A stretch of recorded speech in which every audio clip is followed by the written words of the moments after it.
চ্যানেলে নতুন হয়ে থাকলে চ্যানেলটা অবশ্যই সাবস্ক্রাইব করে দিও আর পাশে থাকা বেল আইকনটা প্রেস করে দিও যাতে আমার ভিডিও সবার আগে তোমার কাছে পৌঁছে যায়।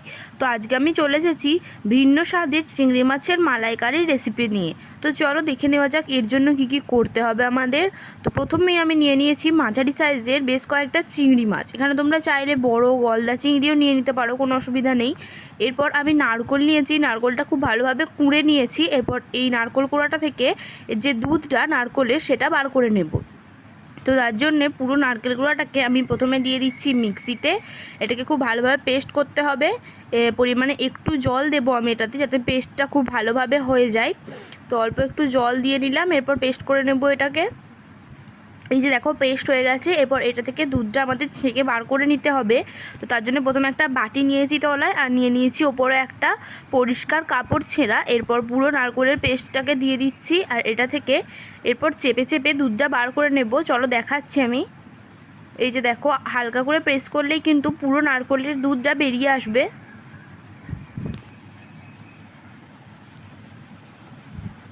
একটা গোটা নারকেল ব্যবহার করেছি এখানে আমি। একটা গোটা নারকেল থেকে কতটা দুধ বেরিয়েছে সেটা দেখাই তোমাদের।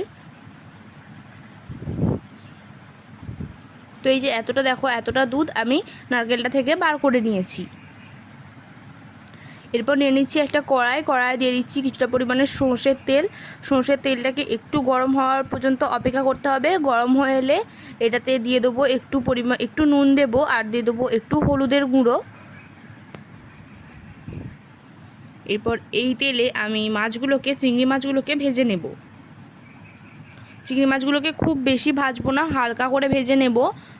যখনই হালকা লাল লাল হয়ে আসবে তখনই এই চিংড়ি মাছগুলোকে তুলে নেব।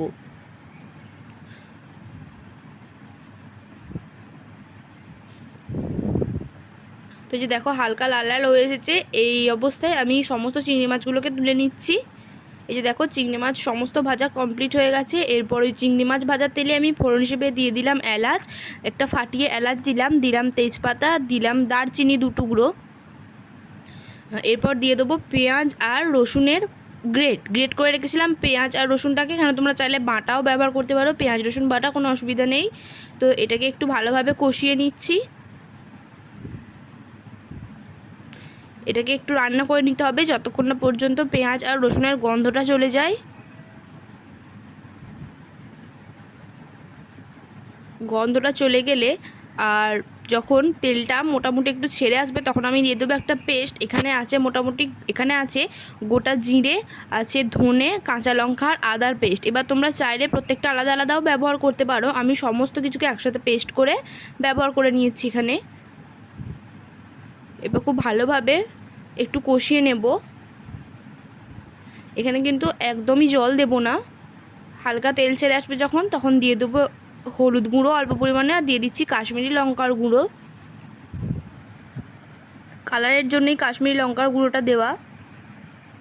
এরপর আরও একবার সমস্ত উপকরণগুলোকে ভালোভাবে কষিয়ে নিতে হবে।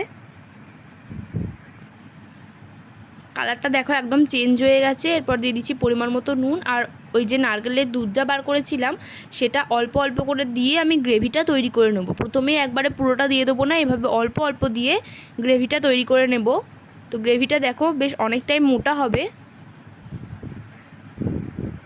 এভাবে দুবার দিয়ে গ্রেভিটা খুব ভালোভাবে তৈরি করে নিয়ে শেষে আমি পুরো নারকেলের দুধটা একবারে দিয়ে দেব।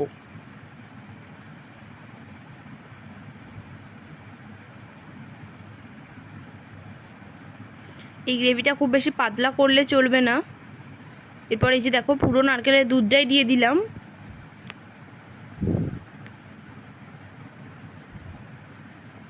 এই নারকেলের দুধটা থেকেই যে গ্রেভিটা তৈরি হবে সেটাই, আর কোনো জল ব্যবহার করব না।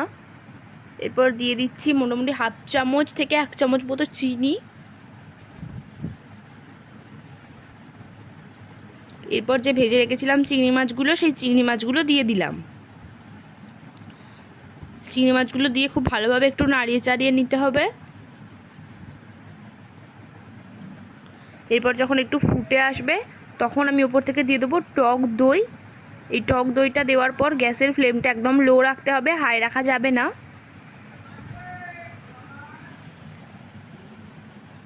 হাই রাখলে কিন্তু দইটা কেটে যেতে পারে, তাই একদম লোতে রাখতে হবে ফ্লেমটা। তো তো এরপরই দেখো একটু ফুটে আসবে যখন, তখনই দিয়ে দেবো কাঁচা লঙ্কা, চেরা কাঁচা লঙ্কা। আর দই দেওয়ার পর বেশিক্ষণ আমি রাখবো না গ্যাসে। তো এরপরেই তৈরি হয়ে যাবে আমাদের, একটু ফুটে এলেই তৈরি হয়ে যাবে চিংড়ি মাছের মালাইকারি। একদম বিয়েবাড়ির স্টাইলে চিংড়ি মাছের মালাইকারি। কেমন লাগলো অবশ্যই জানিও ভিডিওটা, আর ভালো লাগলে অবশ্যই একটা লাইক করে দিও।